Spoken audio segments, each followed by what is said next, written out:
notre grosse chance et notre gros avantage, c'est qu'on a fait une levée de fonds d'1,5 million d'euros après 8 mois d'existence, sans 1 euro de chiffre d'affaires, limite sans un utilisateur. C'est ce qui nous a permis de tenir, d'aller au procès, de faire. Aujourd'hui, j'en dois être à mon 28 ou 29e procès avec les acteurs de la profession.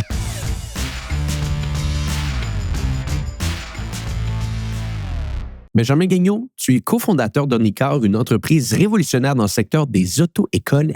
Et fondée en 2013, Ornicar a connu une ascension impressionnante, passant d'un chiffre d'affaires de 0 à 35 millions d'euros en an seulement en 2 ans, atteignant par la suite 106 millions d'euros en 2024. Avec une présence dans plus de 300 villes françaises, votre organisation est devenue incontournable. On va discuter de ça aujourd'hui, mais également de tes autres projets. Benjamin, merci beaucoup d'être sur le podcast. Hypercroissance aujourd'hui. Merci à toi. Et hyper content d'être là. Et ouais, peut-être, Benjamin, tu pourrais parler, juste pour commencer, bien expliquer aux gens qui peut-être ne connaîtraient pas Ornicar, qu'est-ce que vous faites au quotidien et par la suite, on va décortiquer comment vous êtes rendu parce que c'est assez fascinant tout ça. Alors, ce qu'Ornicar fait au quotidien, c'est on a commencé par de l'auto-école en ligne en 2013 quand on s'est lancé. Donc, c'est une société, une plateforme d'auto-école en ligne. Donc, quand on parle d'auto-école en ligne, on parle du code de la route qui est sur la partie théorique. Évidemment, donc là, c'est tout un logiciel de e-learning 100% online. Et la deuxième partie, c'est la conduite. Et donc là, on s'est inspiré de modèles qu'on peut connaître comme un Uber avec un réseau d'enseignants de la conduite indépendants qui sont à leur compte et qu'on peut réserver partout en France, etc. Donc ça, c'est le modèle initial d'Ornicar. Et puis, en 2019, on a commencé à essayer de lancer l'assurance auto. Donc, on a pas mal tâtonné pour savoir quelle était la meilleure façon de lancer l'assurance auto. Mais aujourd'hui, l'assurance auto, ça représente quand même une partie significative de notre activité. On est à peu près à 25% de chiffre d'affaires. 25% de notre chiffre d'affaires a été fait sur l'assurance auto en 2024. Et à mon avis, on se dirige tranquillement vers 35% en 2025. Voilà.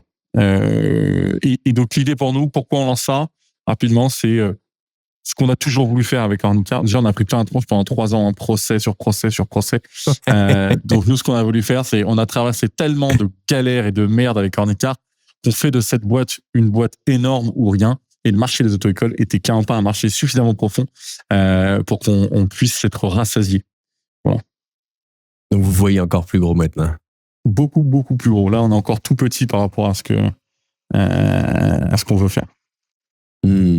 Parle-moi un petit peu de ton parcours, parce que si je regardais préalablement Ornicar, tu as travaillé, toi, chez SFR, je crois bien, et bon, par la suite, bien entendu, tu as lancé l'organisation à ta début vingtaine, je crois, à peu près vers 23-24 ans, quand Ornicar t'a lancé le tout. Parle-nous un petit peu de ton début, de ton début en carrière, de voir un peu comment tu visualisais l'entrepreneuriat. Je serais curieux de t'entendre, parce que ce qui est assez fascinant avec toi, c'est que tu penses très grand. Elle vient d'où cette vision de grandeur-là que tu as été capable d'intégrer à tes organisations? Ce qui est clair, c'est que ça vient pas forcément de mon éducation. Donc, moi, je viens d'un milieu catholique, un peu vieille France, et voire un peu aristo, où il est tabou de parler d'argent, et que en fait, être entrepreneur, c'est pas forcément la voie royale, monter sa boîte. C'est plutôt un truc de rebelle. Mais moi, j'ai toujours eu envie de monter ma boîte parce que je suis quelqu'un qui a de grosses ambitions personnelles. J'ai un train de vie, et donc pour pouvoir assurer le train de vie que je rêvais d'avoir, aujourd'hui, à l'époque, une carrière classique de salarié pouvait clairement pas être un moyen d'y parvenir. Donc en fait, cette grosse ambition, elle vient simplement du fait que je suis un gros dépensier et j'adore avoir une vie sympa, et ça coûte cher d'avoir une vie libre et sympa sans trop d'emmerdes. Et donc ça, c'est aussi un peu mon côté rebelle. J'ai toujours été assez rebelle, notamment dans toute mon enfance, pour pas vouloir suivre les règles. J'ai du mal avec l'autorité, la hiérarchie. Donc compliqué de bosser dans une entreprise en tant que salarié. Et puis, il fallait que je gagne beaucoup d'argent pour avoir la vie que je voulais. Et donc, voilà, l'un dans l'autre, finalement, l'entrepreneuriat, c'est plus une conséquence. C'était la seule voie qui s'ouvrait à moi si je voulais atteindre mes objectifs de vie perso, quoi. Enfin, j'ai plus jamais rêvé d'être entrepreneur. Par exemple, aujourd'hui, je ne rêve pas d'être même si j'ai beaucoup d'admiration pour eux, mais un Xavier Niel, Marc Simoncini, Jacques-Antoine Granjon, Peter Thiel ou autres, qui sont des entrepreneurs de génie, mais qui sont des bourreaux de travail. qui travaillent énormément, qui ont sacrifié probablement une partie de leur vie perso à monter des empires.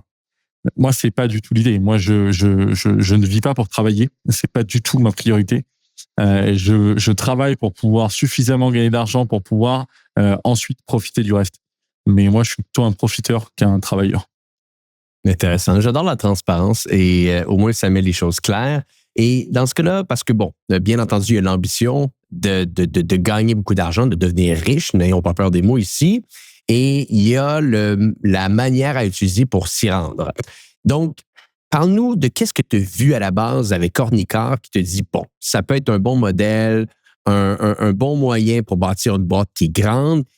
Et là, par la suite, au-delà de ça, au-delà du marché que tu as été capable d'identifier, il va falloir changer un petit peu comment que les codes se font dans ce marché-là, parce que c'est ce que vous avez fait.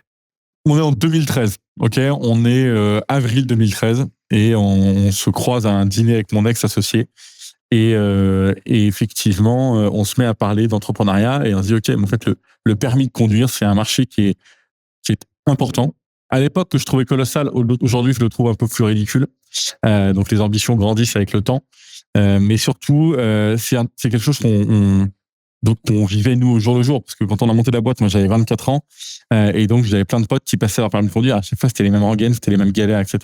Donc, on tombe sur une étude qui est l'examen, le permis de conduire, c'est l'examen le plus passé en France et l'examen le plus passé dans le monde. Donc, quand on a un peu d'ambition, etc., on se dit, bon, bah, ça, déjà, c'est clairement un fait de marché important. Qu'en France, les élèves payaient en moyenne 2 000 € pour obtenir leur permis de conduire. Donc, ça fait un marché de 2 milliards. Et en face de ça, on est en 2013. Et 2013, c'est l'année où les VTC, Uber & Co. Arrivent sur le marché français avec un nouveau modèle social. Le recours aux indépendants, la plateformisation, l'uberisation, je m'en fous, on l'appelle comme on veut, mais le fait qu'on ne passe plus par des salariés, on passe par des indépendants et on ne paye que quand ils travaillent. Et eux ont la liberté de pouvoir travailler avec nous et avec d'autres, etc. Et donc, voilà, une étude qui te montre que c'est un énorme marché, un modèle social qui occupait tous les esprits en 2013, parce que c'était complètement nouveau. Et donc, forcément, on n'a pas mis longtemps à faire le lien avec, évidemment, nous, une tendance digitale assez forte du fait de nos âges. Non, mais c'est dingue que dans cette formation, l'examen le plus passé chez les jeunes, qu'il n'y ait pas un gramme de digital et d'innovation. Et c'est comme ça qu'on est arrivé à creuser le sujet de la formation au permis de conduire avec Ornicar. Et voilà, c'est ce qui nous a un peu lancé. Une opportunité de marché plus un nouveau modèle social. Bon, donc on est capable d'identifier le marché, on est capable d'identifier l'opportunité également. Tu as parlé d'Uber, tu as parlé également des applications qui font leur entrée à ce moment-là en France. C'est des applications qui ont eu une approche assez agressive pour aller chercher des parts de marché. Vous, de votre côté, comment vous y prenez? Parce que si on veut arriver, on veut taper dans un marché qui, corrige-moi si je me trompe, mais je crois en France n'a pas été tellement... on va dire, changé à travers les dernières années, dernières décennies jusqu'à temps que vous arrivez. Comment qu'on vient changer un petit peu les codes ici? Comment qu'on est capable de venir s'intégrer et de venir prendre des parts de marché? Je ne sais pas s'il y a une technique. Je pense que le prérequis qui a été vraiment important chez nous, c'est l'ignorance, okay, la naïveté. On a 24 ans, ouais. On s'imagine pas comment fonctionne le monde des affaires. On a fait les écoles de commerce, bon, enfin, on s'est fait bourrer le mou pendant 3 ans, moyennant 40 000 €. Mais en vrai, on n'a pas appris comment fonctionnait un écosystème, un marché, des acteurs historiques, etc. Et donc, on est arrivé en disant, on veut le bien de tout le monde, nous. Nous, on est des gentils, on veut juste apporter un peu de digital, machin. On se rendait pas compte. Et je sais pas si, en s'en rendant compte, on y serait allé à l'époque. Parce qu'on en a pris tellement plein la gueule. Et donc, ce qui a marché, c'est ce fait qu'on soit un peu naïf en arrivant dans ce marché. Et le deuxième sujet, peut-être, c'est qu'on n'aime pas perdre. Moi, je suis très joueur et je déteste perdre. Et donc, une fois que j'avais commencé, hors de question que je perde. Et donc, il fallait continuer. On a mis 3 ans à obtenir notre agrément d'auto-école. Normalement, un agrément, on l'a en 3 semaines. N'importe quelle auto-école de France a un agrément d'auto-école qui est délivré par la préfecture en 3 semaines. Nous, on a mis 3 ans. Les syndicats de la profession nous ont éclaté dans tous les sens. On fait du chantage, du lobby avec l'administration en disant si vous donnez l'agrément Ornicar, on va aller faire des manifestations dans toutes les villes de France parce que nous, les auto-écoles, on a une profession véhiculée et avec nos voitures, on peut foutre le bordel. Donc, vous ne touchez pas à l'agrément d'Ornicar, vous le laissez pourrir, moisir dans le tiroir, mais vous n'y touchez pas. Et bref. Et donc, Nous, on a continué. Alors, évidemment, notre grosse chance et notre gros avantage, c'est qu'on a fait une levée de fonds d'1,5 million d'euros après 8 mois d'existence, sans un euro de chiffre d'affaires, à la limite sans un utilisateur. On avait lancé des pétitions pour défendre, etc. On avait donc des signataires de pétitions. On avait beaucoup de retombées médias. En revanche, on a un business qui est au point mort. Et on lève quand même 1,5 million d'euros parce qu'on a une notoriété énorme. Et avec cette levée de fonds, c'est ce qui nous a permis de tenir, d'aller au procès, de faire. Aujourd'hui, j'en dois être à mon 28 ou 29e procès avec les acteurs de la profession. C'est-à-dire que c'est incessant.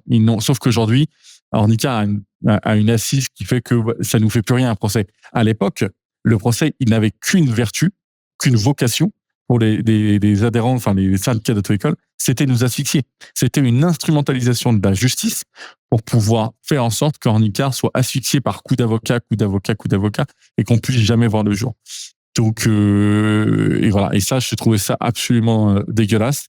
Et donc, on s'est battu comme des chiens pendant 3 ans, grâce au soutien de nos actionnaires financiers, et aussi parce que on avait la dalle, quoi. Et on était sûr d'être dans le sens de l'histoire.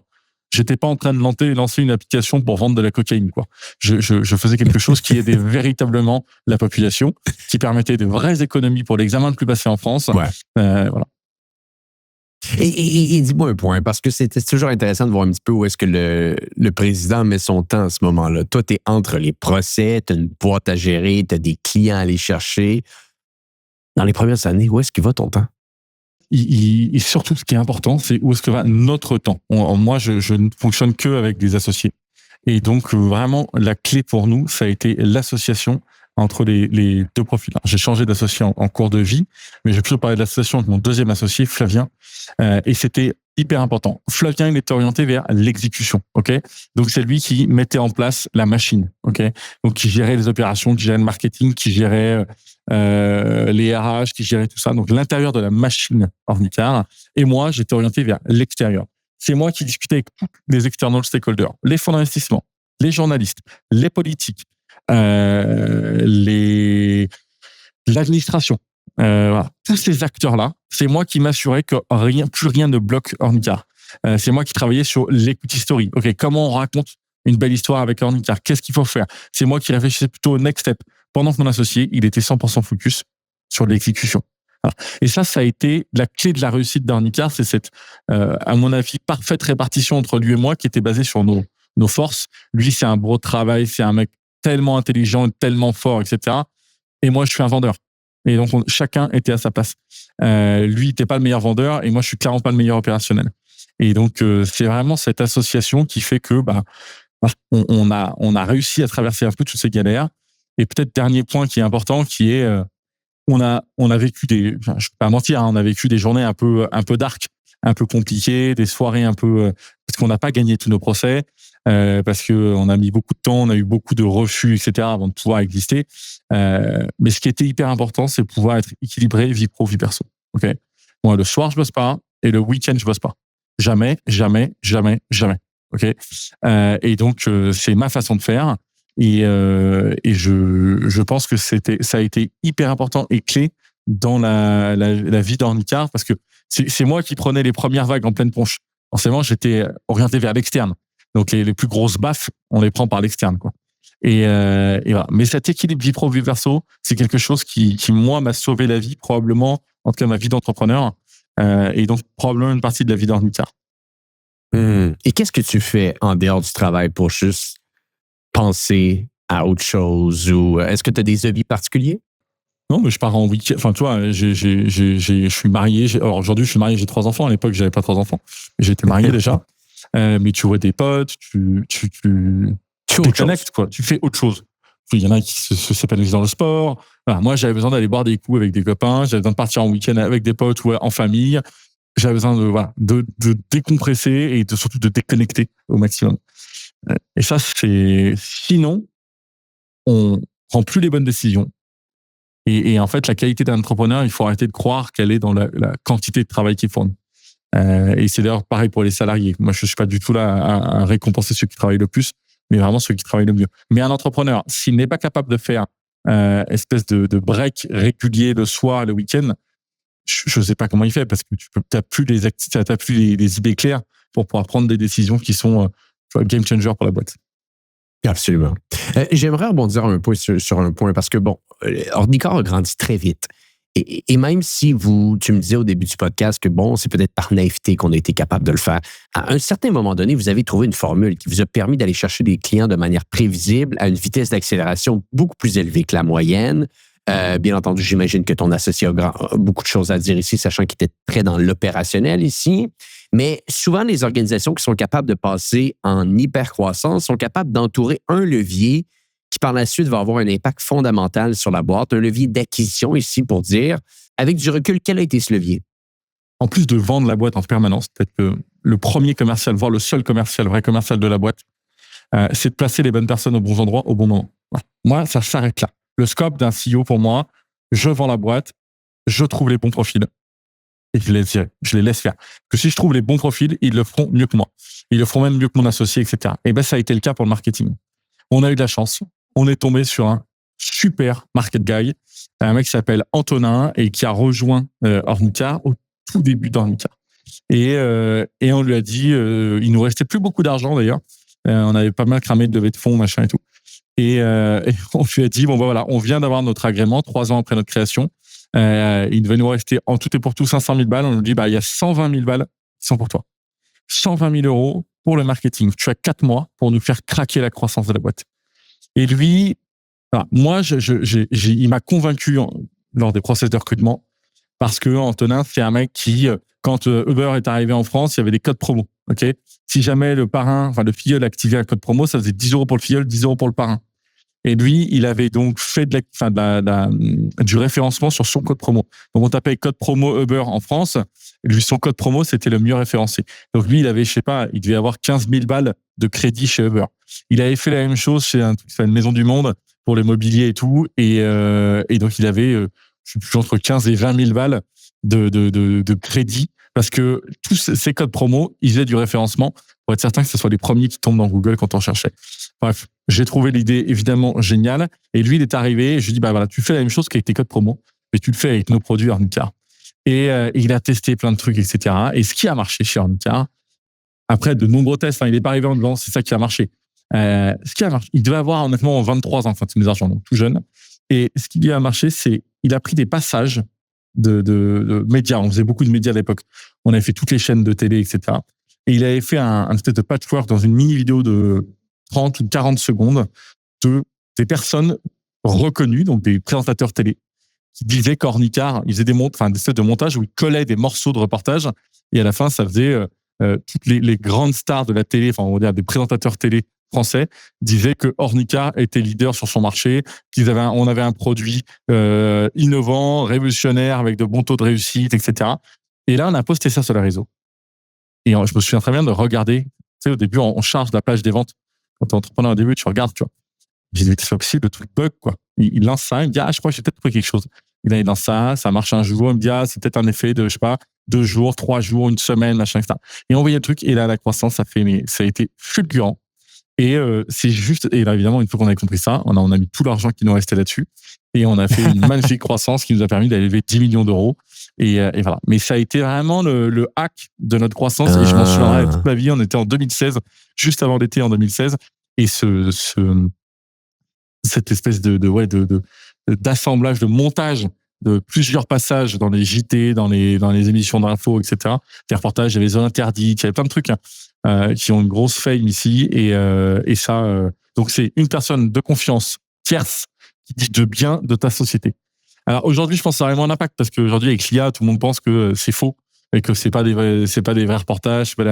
Aujourd'hui, maintenant, tu as des reportages qui sont sponsoring, ils sont sponsored, donc tu peux payer, etc. Ce qui n'était pas le cas à l'époque. Donc à l'époque, aujourd'hui, ça paraît tout con. À l'époque, ça nous a fait... Sans ça, on ne serait pas là aujourd'hui. Incroyable. Mais bon, tu as parlé de lever le fonds. Vous avez levé beaucoup d'argent à travers le temps.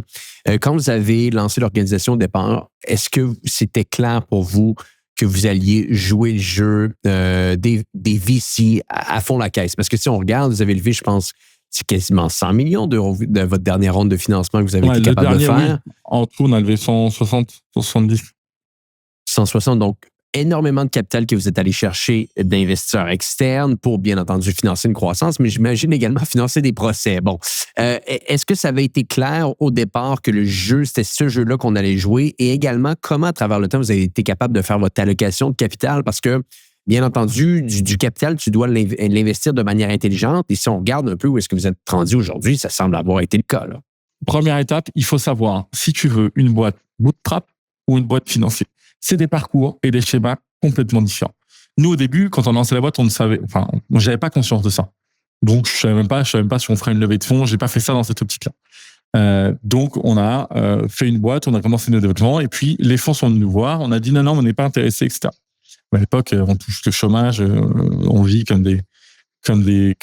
peu comme des crevards. On n'a pas d'argent, on bouffe des pâtes, on habite à 17 dans 10 mètres carrés. Bref, pas l'éclate. Et les fonds viennent nous voir, mais vous savez que si jamais vous acceptez qu'on investisse, on pourra vous payer un salaire. Et donc là, on s'est dit, OK, là, c'est intéressant parce que ça vient répondre à un vrai problème aujourd'hui, c'est qu'on ne gagne pas d'argent. Et donc, une fois que tu fais le choix d'aller pour moi, c'est mon avis, une fois que tu fais le choix de quitter le bootstrap pour aller dans la levée de fonds, dans ces cas-là, autant faire le choix à fond. Et donc, cravacher et lever tout le capital que tu peux lever. Je pense qu'il faut toujours prendre l'argent quand il est sur la table parce que à quoi sert une levée de fonds? La levée de fonds, ça sert simplement à t'acheter du temps. Ok. Tu t'achètes du temps parce que tu as acheté des expériences, tu vas acheter des profils, donc des salariés qui ont de l'expérience, qui l'ont déjà fait. Et c'est des gens que tu ne pourrais pas te payer sur ta seule profitabilité. Donc, tu te sers de cet argent pour acheter du temps en achetant des compétences et de l'expérience avec des profils ultra capés. Et tu aussi t'achètes du temps parce que tu achètes le droit de faire des erreurs. Quand c'est ton blé et que tu n'en as pas beaucoup, si tu fais une erreur, ça peut coûter très cher. Et parfois, ça peut coûter la vie de la boîte. Quand tu lèves 1 million alors que vous êtes 2, ou quand tu lèves 100 millions quand vous êtes 200, eh ben, tu vas pouvoir faire plein de tests. Tu vas aller très très vite. Tu vas dire, OK, je vais tester la télé, je vais tester la radio, je vais tester ces trucs d'acquisition, je vais tester ce marché, je vais tester l'Allemagne, je vais tester machin. Tu fais des tests à vitesse grand V et tu fais du test and learn et tu cuts tout ce qui fonctionne pas et tu gardes tout ce qui fonctionne. Chose que tu ne pourrais pas faire sans, avec ta propre profitabilité ou en tout cas très vite. Donc en fait, une boîte qui lève pas, elles arrivent au même point d'arrivée. Le seul truc, c'est que le temps qu'elle a mis pour arriver au point d'arrivée est pas du tout le même. Je pense qu'en Icare, on aurait pu arriver à ce niveau d'activité-là aujourd'hui, mais probablement on aurait mis 10 ans de plus ou 15 ans de plus. Voilà. Et moi, j'étais assez séduit par le fait de dire, OK, il faut aller bouffer le marché rapidement, il faut prendre la place de leader, il faut jouer la carte du winner take it all, et c'est ce qu'on a fait. Et alors ça, c'est la raison pour laquelle on a levé, on a fait le choix de quitter le bootstrap, d'aller dans les boîtes financées, et dans ces cas-là, une fois qu'on y va, autant lever le plus de cash possible pour aller le plus vite possible. Évidemment, vient avec ça le fait de faire des conneries. C'est-à-dire que tu le déploies forcément dans des trucs qui sont pas optimaux. Forcément, tu dois dépenser beaucoup d'argent en très peu de temps. Quand je dis en très peu de temps, tu lèves 100 millions d'euros, il faut que tu aies dépensé cet argent. En tout cas, il faut que tu aies déployé cet argent de façon évidemment intelligente, saine et responsable, mais relativement rapidement pour aller cranter des nouveaux paliers d'activité. Donc, voilà. Donc, il faut commencer par recruter des people parce qu'il faut s'entourer. Aujourd'hui, moi, c'est ce que je dis, KKR, ils ont investi 100 millions d'euros en 2021 dans une boîte qui est dirigée par Flavien et Benjamin. On avait respectivement 2021, on devait avoir 32 et 33 ans. On l'avait jamais rien fait avant de concret. Et on te file 100 millions en disant, voilà, à toi de jouer. Mais en fait, 100 millions, qu'est-ce que je vais foutre de 100 millions? Je vais forcément faire des conneries. Et on fait des conneries. Et c'est normal, ça fait partie du jeu. Mais voilà, ce qui est hyper important, c'est qu'on se concentre bien sur notre rôle. Et c'est pour ça que j'aimerais rappeler le rôle. En tout cas, moi, mon rôle de CEO, je voulais pas m'en écarter. C'est vraiment l'externe. Vendre la boîte, m'entourer des bons profils et me dégager suffisamment de temps et de bande passante intellectuelle pour réfléchir au next step. Voilà. Donc, t'as pas le choix. Tu dois déployer de façon intelligente cet argent. Si tu laisses sur les comptes, ça n'a pas de sens parce que tu t'as quand même dilué un max. Donc, il faut que pour rattraper la dilution d'une levée de fonds, il faut que tu crées 3 fois plus de valeur, quoi. Voilà. Donc ça a été un peu en tout cas moi c'est le raisonnement et le schéma de pensée, sachant qu'on est que dans les périodes de lever des fonds. Non, s'ils m'entendent, ils vont péter un câble, mais c'est pas leur pognon non plus, tu vois.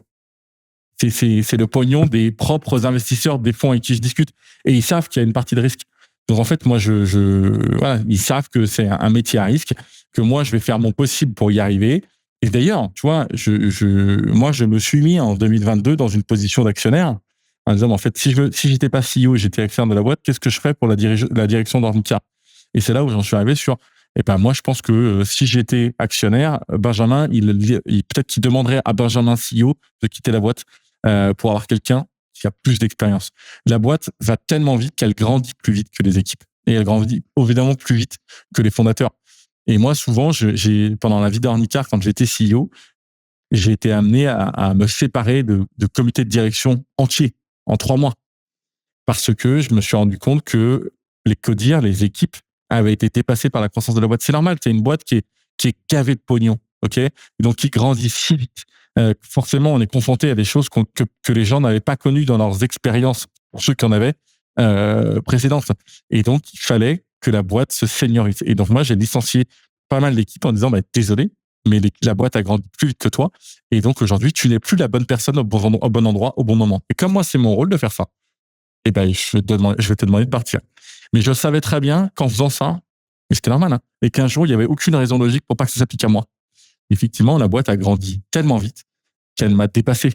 Et donc, moi, à la fin, j'étais plus du tout la bonne personne au bon endroit, au bon moment. Et c'est pour ça que j'ai pris la décision de recruter et de faire venir un nouveau CEO parce que c'était la meilleure décision à prendre pour les actionnaires que je suis d'Ornicar. Et comment qu'on trouve un CEO qui va venir te remplacer? Parce que ça doit être un des travaux les plus difficiles. Est-ce que tu le fais seul? Est-ce que tu le fais avec ton comité de direction, avec les investisseurs? Comment cette procédure-là se met en place? En fait, nous, ça c'est plutôt une conséquence. C'est-à-dire que Ornicar, auto-école, assurance. OK, on est en 2022 et on fait une belle année 2021 dans l'assurance. OK. Et là, on se dit quand même, en board, on se dit, il y a personne qui connaît quand même vraiment grand-chose autour de la table en assurance. Ce serait pas mal qu'on ait un profil expert dans le métier de l'assurance, qui rejoigne les effectifs d'Ornicar ou au moins qui soit independent board member. Et donc là, je rencontre plusieurs profils. Je tombe sur Philippe, notamment, avec qui ça se passe très bien, etc. Il rejoint les équipes en mars-avril 2022. OK. Et je collabore avec lui. Mais moi, j'étais CEO groupe et lui, il était DG Assurance. Et j'avais des DG Éducation. OK. Et DG Autocol. Et là, je bosse 5 mois même pas 4 mois avec Philippe. Mais j'ai pas forcément d'arrière-pensée. C'est en travaillant avec lui que je me dis, mais c'est complètement fou que ce mec-là, Philippe, l'argent, il avait 55 ans à peu près. Il a dirigé des groupes comme MMA, Aviva, il gérait des boîtes de 15 000 personnes. C'était vraiment un cadre de l'assurance, quoi. Et donc forcément, c'est un patron de grand groupe. Et il arrive, il était sous moi. Et donc moi, j'étais là, lui était là. Et il me poussait, en disant, est-ce qu'on a fait ça? Est-ce qu'on pourrait faire ci? Qu'on pourrait faire ça? Dans le management, je pensais à ça, etc. En fait, je me rends compte qu'il allait juste 10 fois plus vite que moi. Et il avait tout déjà vécu. Et il était beaucoup plus courageux que moi en termes de management. Il était plus smart, il était plus tout, en fait. La seule chose qu'il n'est pas plus, c'est plus entrepreneur. C'est pas un entrepreneur, mais c'est un formidable développeur de société, etc. Et donc là, j'ai pris un peu de temps de réflexion et j'en ai parlé avec mon entourage, machin. Et puis après, j'en ai parlé au board en disant, écoutez, moi, je pense qu'il faut me mettre de côté. Il faut que Philippe prenne cette place-là. Il sera 100 fois meilleur que moi. Et c'est lui qui va aider Ornica à passer de cette étape à celle-ci. Et d'ailleurs, il nous rejoint en 2022. En 2021, on devait faire 65 millions d'euros de chiffre d'affaires. 3 ans plus tard, il fait 106 millions d'euros de chiffre d'affaires. Et cette année, ça va être aussi une année superbe. Donc, a priori, c'était le bon choix. On fait une petite pause sur l'épisode en cours parce que je veux vous poser une question. Est-ce que, comme moi, les tarifs américains vous font peur? Eh bien oui, les tarifs sont maintenant à nos portes et on doit se retrousser les manches. On doit trouver des façons d'aller générer de la croissance malgré les bâtons qu'on se fait mettre dans les roues. Et c'est pour ça qu'aujourd'hui, je veux vous parler de Hello Darwin. Hello Darwin, c'est une organisation qui vous permet d'aller chercher toutes les subventions dont vous avez le droit. Et vous savez quoi? Des subventions concernant l'exportation, il y en a des tonnes au Canada. Il y en a une nouvelle Cannes Export qui revient sur le marché et l'équipe de Hello Darwin est capable de faire tout le travail administratif pour vous. Allez vous chercher l'argent, le mettre dans votre compte en banque et vous permettre de continuer à aller chercher cette croissance ou plutôt cette Hypercroissance. Et l'équipe de Hello Darwin est un partenaire depuis très longtemps maintenant du podcast. Et la raison pourquoi on les aime autant, c'est qu'ils sont capables de vous trouver l'argent qui va être capable de vous permettre de débloquer la prochaine étape, la prochaine croissance, la prochaine expansion de votre organisation. Allez les voir au go.hellodarwin.com/hypercroissance et obtenez 10% de rabais en travaillant avec eux. Donc, je le répète, go.hellodarwin.com/hypercroissance. Et le plus beau dans tout ça, c'est qu'Hello Darwin vous garantit littéralement qu'ils vont être capables d'aller vous chercher l'argent en subvention. Et si ça ne fonctionne pas, ils vont vous rembourser ou vous payer la différence. Donc, c'est sans risque. Allez les voir, go.hellodarwin.com/hypercroissance. Ils font le travail pour vous pour aller vous chercher vos subventions et contrer ces fameux frais de douane. De retour à l'épisode en cours. Et toi, comment tu le vis? Parce que tu as l'air d'avoir une vision excessivement pragmatique du monde des affaires, c'est-à-dire c'est une entreprise, quelqu'un est meilleur que moi, je prends une décision, je me dégage, mais ça reste tout de même ton bébé. C'est-à-dire, à un certain point, il y a peut-être une réflexion à faire autour de ça. Comment est-ce que tu l'as vécu, tout ça? Mais toute personne qui m'a dit que c'était mon bébé, pour moi, c'est pas vrai. OK? Moi, j'ai 3 enfants, c'est pas mon bébé. Pour moi, c'est un moyen. Non, mais je suis là-dessus, je suis hyper sérieux. C'est-à-dire que c'est un moyen pour moi d'accéder à un certain patrimoine, donc à une certaine richesse qui me permet. Je m'en fous d'avoir de l'argent pour l'argent. Ce que je veux, c'est pouvoir vivre la vie que je rêve. Okay. Et cette entreprise, comme la suivante que je suis en train de monter, etc. Bref, tous les projets entrepreneuriaux a priori que je vais monter, en tout cas en ce moment, mon driver, c'est l'argent, la liberté. C'est pas du tout le fait de j'ai construit cette entreprise à ma manière. Non, je m'en fous. J'ai pas d'ego. Si quelqu'un me prend, moi je l'avais fait carré, me dit non mais attends, en triangle, ça sera beaucoup mieux. J'en ai rien à secouer. Si c'est beaucoup mieux, c'est parfait. Je m'en fiche. Je veux juste que mes actions valent le plus d'argent possible. Voilà. Et donc il y en a qui ont des drivers différents. Il y en a c'est l'impact, il y en a c'est la revanche sociale, il y en a c'est la reconnaissance, il y en a c'est le pouvoir. Voilà. Moi c'est la liberté financée par l'argent. Et donc je n'ai jamais vu cette entreprise et je la considère pas du tout. Ça a été mais de filer la direction à Philippe, mais ça a été un no-brainer et j'ai eu absolument aucun ressentiment. C'est dingue. Je peux dire que tu me demandes de laisser un de mes enfants à Philippe. Là, je vais faire un peu plus la gueule. Mais ma boîte, ça m'a posé absolument aucun problème. C'est pas du tout un enfant. Et d'ailleurs, cette boîte, c'est pas forcément moi, c'est beaucoup plus les équipes que moi. Je pense même que les équipes ont presque parfois plus d'attache à cette boîte que moi, je pourrais en avoir. Et voilà, je suis très content. J'adore essayer de craquer des marchés, craquer des paliers de croissance, de réfléchir en next step stratégique avec Philippe. Mais ça n'est pas du tout mon bébé. Le seul truc, c'était l'ego. Ok? Tu peux dire que t'as pas d'ego. Ce que je dis moi, c'est pas vrai. C'est pas vrai. Ça n'existe pas. Quelqu'un qui a zéro ego, c'est compliqué. Et quand tu es entrepreneur, qui plus est d'une boîte qui marche un peu, c'est terrible parce que finalement, c'est une machine à alimenter ton ego. Tout le monde vient te voir en te félicitant, mais dans le cadre perso et dans le cadre pro, tout le temps. Il n'y a pas un mariage de famille où on ne te parle pas que de ça.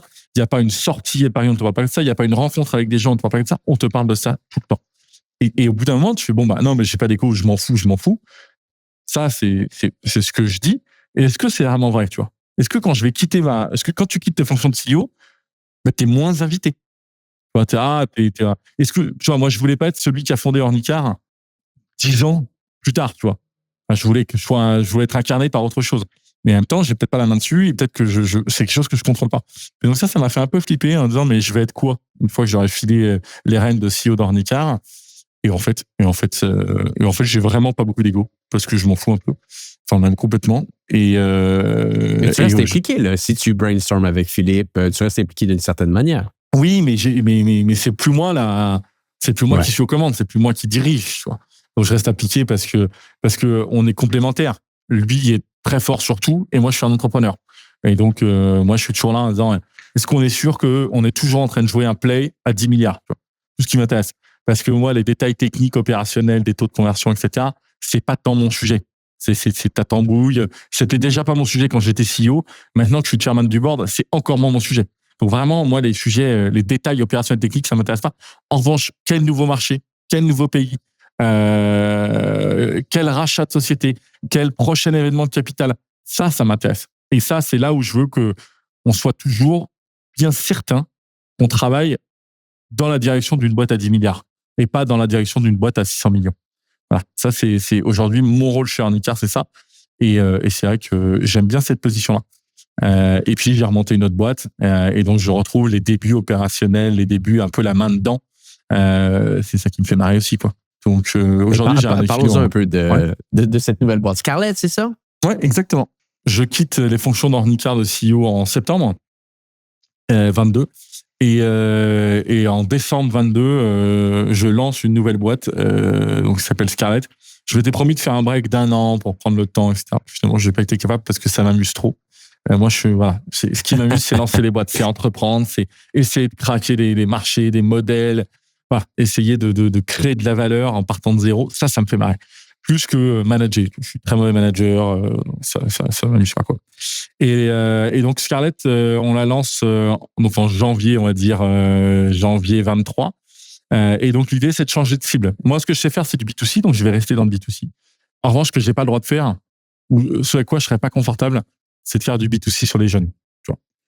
Trop de similitudes avec Ornicar, et je veux bien avoir, tu sais, le cerveau avec deux marchés complètement différents. Et donc, on a décidé de prendre un peu les moins jeunes, parce que Scarlett, c'est une solution c'est une marque qui a pour but de trouver des solutions pour le pouvoir d'achat des jeunes de plus de 60 ans. Des gens qui arrivent à la retraite et qui perdent une bonne partie de leur pouvoir d'achat. Parce que la différence entre ton salaire et ta pension de retraite, en tout cas en France, c'est 50%. Donc, tu arrives à la retraite, tu perds 50% de ton pouvoir d'achat. Et pour autant, tu as 100% de temps libre. Alors, en général, pendant ce temps libre, on dépense plus d'argent que quand on travaille. Et donc, on se retrouve dans une situation un peu précaire. Et même comme ça, en plus, le système des retraites n'est pas forcément viable en France. Bref. Donc, l'idée, c'est comment on peut dégager du pouvoir d'achat pour les personnes de plus de 60 ans. Et donc, l'idée de base de Scarlett, c'est on doit rendre liquide le patrimoine immobilier des jeunes de plus de 60 ans. Donc, ils ont travaillé, ils ont emprunté pour pouvoir s'acheter leur résidence principale, pour lesquelles ils sont propriétaires à 72% d'entre eux, ce qui est quand même énorme, pendant leurs 45 ans de travail. Et donc, voilà, ils arrivent à la retraite, ils sont propriétaires de leur résidence principale, mais ils n'ont plus d'argent. Et donc, les Américains disent, OK, cash poor, but asset rich. En fait, c'est des gens qui n'ont pas beaucoup d'entrée de cash, mais qui ont un patrimoine très important parce qu'ils sont propriétaires de leur bien. Et nous, on dit, voilà, on va vous aider à, tout en conservant la jouissance, à trouver des formes de liquidité dans votre patrimoine immobilier. Et donc, il y a le viager en France, donc c'est vendre la nue propriété et garder l'usufruit. Donc ça, c'est une option. Mais c'est une option, on va dire, un peu irréversible. Une fois que tu as vendu la nue propriété, tu peux plus la récupérer, etc. Toi, tu as l'usufruit jusqu'à ta mort. Le jour où le dernier vivant, donc dans le couple, disparaît, celui qui a acheté la nue propriété récupère l'usufruit automatiquement. Donc ça, c'est la première partie, transaction viagère. Et puis ensuite, la partie prêt. Et donc là, on dit, OK, on vous permet, la banque prend une hypothèque sur votre maison. Donc votre maison, on va dire qu'elle vaut 1 million d'euros, vous avez 65 ans. Et la banque, elle va vous prêter, je sais pas moi, 50% du montant de la maison. Donc elle va vous prêter 500 000 euros qui vont capitaliser, donc avec des taux d'intérêt, etc. chaque année. Et le jour de votre mort, on vendra la maison et avec ça, on remboursera le prêt. Ce qui fait que vous touchez de l'argent à l'instant T et vous profitez de votre bien jusqu'à la fin, et vos ayants droit ont toujours la propriété de la maison, ou de l'appartement. Ce qui fait que vous allez continuer à profiter des plus-values chaque année. Parce que l'immobilier, ça a beau faire, c'est en temps de scie, mais ça finit toujours à monter. Et donc, là, ça, c'est le premier sujet. Donc vraiment, c'est un marché qui est colossal. En France, c'est 3300 milliards. C'est l'immobilier détenu par les personnes de plus de 60 ans. Donc, c'est énorme face à un système de retraite complètement à bout de souffle et qui marche pas. Il y a ce système-là qui est une sorte de système par capitalisation un peu volontaire et pas forcé. Et voilà. Et on a lancé, parce que moi, évidemment, je commence à bien aimer l'assurance, et on a lancé maintenant une couverture santé mutuelle pour les seniors, pour les retraités. Donc, quand on quitte son boulot, on a besoin d'être rassuré pour sa santé. Et comme le bureau ne paye plus, la boîte ne paye plus les couvertures, Scarlett prend le relais et vous propose des solutions. Voilà. Donc, et l'idée, c'est de lancer là des produits d'épargne, des produits pour aider aussi dans les déclarations de retraite, etc. Vraiment tout un écosystème 100% dédié aux personnes de plus de 60 ans. Et voilà. Donc, c'est une boîte qu'on a lancée il y a 2 ans et quelques mois. et qui marche bien. On a fait une première levée de fonds de 3 millions d'euros en 2023. Et voilà, il y a plein de choses qui sont dans le pipe. Donc, on est super content. C'est un marché différent. C'est des techniques d'acquisition différentes parce qu'on est sur une cible clairement différente, mais où il y a un besoin de ouf. Et voilà. Et donc, moi, ce que je veux, c'est des gros marchés et des gros problèmes. Mais souvent, ça va de pair. Il y a rarement des gros marchés sans trop de problèmes où c'est facile. Et voilà. Et donc là, le marché du senior en France est un marché qui est colossal. Et avec des problématiques qui sont des vraies problématiques de société. Mais voilà. Donc ça, c'est le nouveau projet sur lequel je bosse depuis 2 ans avec toute une équipe et 2 associés. Et donc voilà. Et mon temps, il est partagé entre Ornicar et Scarlett. Un peu plus sur Scarlett parce que c'est là où on a un peu besoin de moi en ce moment. Mais voilà. Et c'est tout ce que j'aime. Là, je peux pas être plus heureux. Je me suis mis dans le sud, à Marseille. J'ai 2 boîtes, 2 problématiques différentes. Et j'accompagne quelques entrepreneurs sur des projets un peu quand j'ai un peu de temps libre. Et donc voilà, j'investis un peu et je les aide à craquer ou en tout cas à ne pas faire les erreurs que moi j'ai pu faire à chaque fois dans une autre. Parce que Scarlett, j'ai remonté une boîte, j'ai quand même fait des erreurs. On fait toujours des erreurs. Et sauf que j'essaye de les retenir et de pas les reproduire dans les boîtes futures. Et voilà. Et dis-moi, avec Scarlett, est-ce que tu la diriges en ce moment ou dès le départ, tu as bâti une structure opérationnelle ou est-ce que tu es déjà plus au-dessus? Non, c'est pas moi le CEO. Donc, c'est un de mes associés qui est CEO. Donc, non, parce que moi, je peux pas être full-time dédié à Scarlett. Je suis beaucoup dédié à Scarlett, mais je peux pas être full-time, que j'ai Ornicar. Et donc, non, je la dirige pas, mais je suis beaucoup plus opérationnel que je le suis sur Ornicar. Ou Ornicar, je suis vraiment sur des discussions stratégiques. Scarlett, je mets beaucoup plus les mains dedans. Ouais. Mais hyper important, je m'associe vraiment avec 2 associés parce que voilà, il fallait qu'il y ait au moins 2 associés full-time dédiés à Scarlett pour pouvoir mener à bien la boîte compte tenu de l'envergure du projet, quoi. C'est une dimension qui est énorme et donc c'était important d'avoir. Moi, je peux pas faire les choses seul et à 2, c'est un peu compliqué aussi. Je préfère quand il y a 2 opérationnels full-time dessus. Et toi, tu travailles toujours avec des associés. C'est un modèle que tu affectionnes particulièrement? Oui. Et je n'investis que dans des boîtes qui sont dirigées par un duo ou un trio. Et les fonds font quasiment la même chose. Les fonds, sauf pour des second time founders, les fonds n'investissent que très rarement dans les boîtes qui sont dirigées par un solo founder. C'est pas plus con que quand il y en a qu'un, si le 1 est défaillant, la boîte elle va au tapis. Pour que les 2 soient défaillants quand il y en a 2, les probabilités sont quand même beaucoup plus faibles. C'est juste une question de probabilité de risque. Et quand on dit défaillant, ça veut pas forcément dire que le mec s'est fait renverser par un poids lourd. Ça pourrait être juste parce que il craque. C'est difficile en termes de, tu vois, émotionnellement, si t'arrives pas à prendre de distance, etc. Moi, j'en ai vu beaucoup qui ont craqué. Qui disent, en fait, c'est pas pour moi. Moi, je suis meilleur en exécutant parce que bien, si on doit prendre des décisions tout le temps, on est hyper sollicité. Si on n'arrive pas à prendre du recul, on prend tout personnellement, c'est compliqué. Voilà. Et très intéressante ta vision sur le volet des associés. J'aimerais revenir à un point que tu as mentionné plus tôt, Ornicar. C'est quoi le play pour atteindre 10 milliards? Donc, je te pose cette question. C'est quoi le play? Celui qui m'intéresse, c'est plutôt celui à 100 milliards. Mais si je dis ça maintenant aux équipes d'Ornicar, je pense qu'on va me prendre pour un fou. Le play à 100 milliards, il est très sérieux. Il est, une discussion entre ministres de l'économie des pays de l'Union européenne. Okay.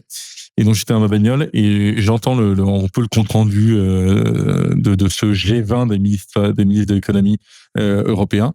Et je dis, OK, bon, on a pris une décision. Voilà.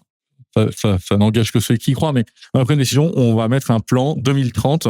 On veut 10 boîtes européennes, 10 startups tech européennes qui valent plus de 100 milliards. Et là, c'est bon, putain, la startup tech, je l'aime, mais alors 100 milliards, ça fait quand même beaucoup d'argent. Comment on fait pour valoir 100 milliards? Pour valoir 100 milliards, il faut forcément changer la vie des gens, mais changer profondément la vie des gens, quoi. Et donc, je dis, comment Ornicar pourrait changer profondément la vie des gens? Et là, je m'autorise à rêver des trucs complètement délirants en disant, si avec Ornicar, on arrive à compiler la donnée de formation, la donnée de sinistralité sur les routes, la donnée de conduite grâce à notre métier d'assureur, Parce que l'avantage de l'assurance, c'est qu'on continue à avoir des données sur les profils des gens. Comment ils conduisent, s'ils ont des accidents, etc. Si j'arrive à combiner en plus les données de la voiture, l'entretien, les pneus, etc., peut-être que je pourrais un jour sortir des algorithmes qui feront que j'arrive à diviser par 10 le nombre de morts sur les routes. En disant, vu l'heure, vu l'état de ta bagnole, vu tes défauts en tant qu'apprenti conducteur, vu tes défauts en tant que conducteur, tes pneus qui n'ont pas été changés, etc., je te conseille plutôt, vu qu'il y a eu des animaux qui ont traversé, machin, etc., sur cette voie-là, etc., je te conseille plutôt de prendre tel itinéraire, ça te rajoute 4 minutes, mais ça vient baisser ton... T'imagines si tu arrives à faire un truc comme ça? C'est colossal. C'est-à-dire que tu arrives ça, évidemment, à l'échelle mondiale. Tu compiles toutes ces données et tu arrives à faire en sorte que les gens se tuent moins en voiture. Voilà un exemple où tu pourrais valoir 100 milliards si tu arrives à déployer une telle solution de mobilité sur l'ensemble de la planète. Bon, voilà. Sinon, plus concrètement, si on redescend d'un cran et je descends un peu de mon nuage à 100 milliards, nous, aujourd'hui, ce qu'on veut, c'est déployer notre modèle partout, au moins en Europe, dans un premier temps. Voilà, le permis de conduire. Il y a une libre circulation des personnes en Europe. En revanche, les formations sont pas tout à fait toutes du même niveau, etc. Donc, il y a évidemment des projets dans les cartons d'harmonisation à l'échelle européenne du permis de conduire. C'est comme si aux États-Unis, il y avait une formation différente en fonction de chaque État. Il y a quand même un tronc commun assez évident. Et donc, voilà, l'idée d'Ornicar, c'est vraiment de pénétrer les marchés par le métier d'auto-école et ensuite de se servir de ce métier et de cette activité d'auto-école pour proposer de nouveaux produits et services. Typiquement l'assurance, mais là on réfléchit aussi très fortement en France à lancer une banque pour les jeunes. Le permis de conduire, c'est la première grosse dépense des jeunes. Il y a 72% ont recours à un emprunt pour financer leur permis de conduire. Voilà. Donc il y a un vrai sujet financement banque. Voilà, ça peut être une des stratégies d'Ornicar. Il y a des objectifs de consolidation de marché, etc. Bref, c'est aujourd'hui, nous ce qu'on veut, c'est augmenter nos activités sur le territoire français et également sortir de nos frontières. Parce qu'aujourd'hui, on a un modèle qui est réplicable partout. Enfin, une fois, c'est pas l'examen le plus passé en France, mais surtout l'examen le plus passé dans le monde, quoi. Donc, c'est vraiment un play d'expansion géographique pour le 10 milliards et pour le 100 milliards. Ben là, c'est peut-être, on verra, de l'accumulation de données qui pourrait être transformée ultimement dans des applications qui pourraient t'aider sur la route, là. Exactement. On se refuse rien. On est très opportuniste. Ouais. Et voilà. Est-ce qu'on voulait bien, en fait, la tech mondiale a traversé quand même une petite crise, et probablement encore dans la crise d'aujourd'hui. Et donc, c'est très bien. Ça a permis à tout le monde de ralentir. Voilà. Moins de levée de fonds, moins d'excitation. On a le temps de travailler sur nos basics, de corriger un peu tous les défauts de nos plateformes, etc. Voilà. Là, pour nous, on en sort. Et il est temps pour nous de véritablement accélérer. J'étais à passer à la 3e. On est déjà en seconde, là on est en fond de seconde, maintenant il faut passer à la 3e et il faut pouvoir vraiment déployer nouveaux produits et services et nouveaux marchés. Ah, c'est fascinant tout ça. Peut-être juste pour terminer, tu as énormément d'expérience maintenant en affaires malgré ton très jeune âge. Tu dirais quoi à un jeune de 20-25 ans aujourd'hui qui veut se lancer, qui a énormément d'ambition dans le domaine tech, dans un domaine qui est très scalable? Quel conseil tu lui donnerais que tu as été capable d'apprendre dans tes 10 dernières années en affaires? C'est compliqué, mais ce que moi je le dirais, c'est première chose, identifie ton driver. Pourquoi tu te lances? Ok. Pourquoi tu montes une boîte? Qu'est-ce qui t'excite dans le fait de lancer une boîte? Réfléchis bien et apporte une vraie réponse à cette question. Et ensuite, entoure-toi de personnes qui ont le même driver. On dit souvent il faut que les associés soient complémentaires, jamais sur le driver. Le driver, il faut avoir le même driver. Quelqu'un qui a un driver qui est l'impact, quelqu'un qui a un driver qui est l'argent, tu peux faire ce que tu veux, ils vont finir par se mettre sur la gueule. C'est sûr, parce qu'au bout d'un moment, il y a des décisions, c'est pas les mêmes. Si ta volonté, c'est de sauver le monde, si ta volonté, c'est de gagner plus d'argent, c'est juste pas possible d'être aligné là-dessus. Et ça marche avec plein de drivers. Si c'est le pouvoir ou l'argent, c'est pas les mêmes décisions, etc. Donc, identifie ton driver, associe-toi ou entoure-toi, si tu veux les recruter, peu importe. Entoure-toi, on va dire, des personnes qui ont un driver commun et qui ont des compétences complémentaires.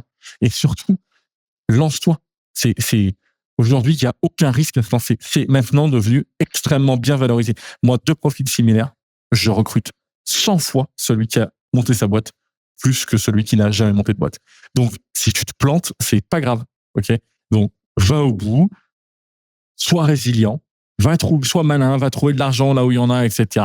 Et ensuite, n'attends pas d'avoir le produit parfait. En fait, il faut tout faire tous les conseils, mais voilà, peut-être dernier conseil, occupe l'espace. Occupe l'espace. Tu as ton produit, tu as ton marché, tu lances une V1 de ta solution. Ok, tu lances une V1 si moche soit-elle. Moi, c'est pour moi le deuxième conseil le plus important. Et j'ai vu tellement d'entrepreneurs se planter en disant non, mais attends, mon produit est pas parfait, je vais pas le lancer. Putain, lance.